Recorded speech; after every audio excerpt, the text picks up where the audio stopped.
Hello students, today we are going to discuss about volume. So students, volume means किसी भी object के through occupied space यानी जगह को उस ऑब्जेक्ट का वॉल्यूम कहते हैं। आप अपने अराउंड किसी भी सॉलिड ऑब्जेक्ट को देखो, जैसे chair, table, pillow, book, mobile, shoes, clothes etcetera. ये सारे ऑब्जेक्ट्स कुछ ना कुछ स्पेस ऑक्यूपाइड करते हैं, तो इनके द्वारा ऑक्यूपाइड स्पेस यानी जगह को हम उन ऑब्जेक्ट्स का वॉल्यूम कहेंगे।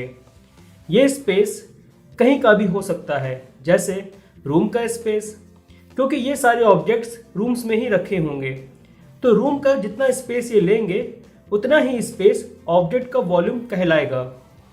चलो वॉल्यूम को और बारीकी से समझते हैं। इसके लिए हम लिक्विड का एग्जाम्पल लेंगे, जैसे वाटर को जिस कंटेनर में रखेंगे वाटर उस कंटेनर का शेप एंड वॉल्यूम ऑक्यूपाइड कर लेता है। मान लो हमने एक बकेट को पानी से आधा भर दिया, इसका मतलब बकेट में आधा पानी और आधा खाली जगह है। इस तरह पानी ने आधी स्पेस ही बकेट का लिया, यानी पानी का वॉल्यूम हाफ बकेट हो गया। यहीं पर अगर हम बकेट को पानी से कंप्लीट भर दें तो पानी का वॉल्यूम फुल बकेट हो जाएगा, यानी पानी ने बकेट का जितना स्पेस लिया वही स्पेस पानी के लिए वॉल्यूम बन जाएगा। तो इस तरह हम अपने आसपास बहुत से ऑब्जेक्ट को देखते हैं जो कि स्पेस ऑक्यूपाइड करते हैं, तो यही स्पेस इनके लिए वॉल्यूम का काम करता है। So next we discuss about how to measure the volume of solid objects. किसी भी सॉलिड ऑब्जेक्ट का वॉल्यूम उसके ऑक्यूपाइड स्पेस को कहते हैं। For example brick. मान लो हमने ब्रिक को स्मॉल क्यूब्स में डिवाइड कर दिया, तो 1 क्यूबिक यूनिट उस छोटे क्यूब का वॉल्यूम हो जाएगा। इसी तरह अगर ब्रिक n स्मॉल क्यूब से बना है तो उन सारे n क्यूब्स का वॉल्यूम उस ब्रिक का वॉल्यूम हो जाएगा।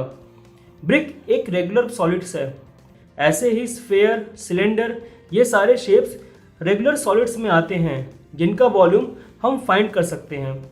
ब्रिक क्यूब के शेप का होगा या क्यूबाइड के शेप का होगा।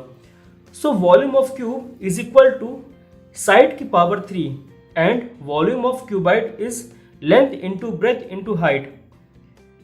Now we discussed about unit of volume of regular solids.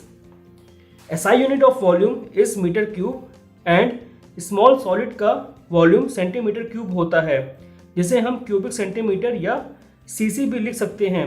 Now we discussed about measuring of the volume of liquid.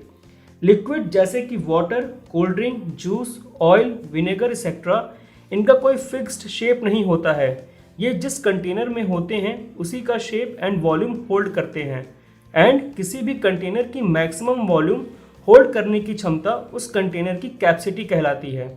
जैसा कि आप जानते हैं मार्केट में कोल्ड ड्रिंक अलग अलग बॉटल्स में होती है, जैसे 2 लीटर, 1 लीटर, 500 ml। तो ये बॉटल्स की कैपेसिटी होती है, मींस 2 लीटर कैपेसिटी वाले बॉटल में मैक्सिमम 2 लीटर कोल्ड ड्रिंक्स आएगी और यही कोल्ड ड्रिंक का वॉल्यूम हो जाएगा। अब उसी कोल्ड ड्रिंक को ग्लास में ट्रांसफ़र करें तो कोल्ड ड्रिंक का शेप एंड वॉल्यूम ग्लास के इक्वल हो जाएगा। लिक्विड के वॉल्यूम को हम लीटर एंड मिलीलीटर में मेज़र करते हैं। So 1 litre is equal to 1000 ml is equal to 1000 centimetre cube और 1 ml is equal to 1 centimetre cube. Liquid के वॉल्यूम को मेज़र करने के लिए डिफरेंट इक्विपमेंट आते हैं। For example measuring cans, measuring beakers और मेजरिंग सिलेंडर्स। मेजरिंग कैन का use kerosene and petrol measure करने में करते हैं और मेजरिंग बीकर एंड सिलेंडर का यूज़ मिल्क क्वांटिटी मेज़र करने में करते हैं। मेज़र करते टाइम हमें आइस को लिक्विड के लेवल पर हॉरिजॉन्टल रखना होता है ताकि ईजिली रीडिंग कर सकें। So in this video we discussed volume, measuring the volume of solid and liquid. Thank you.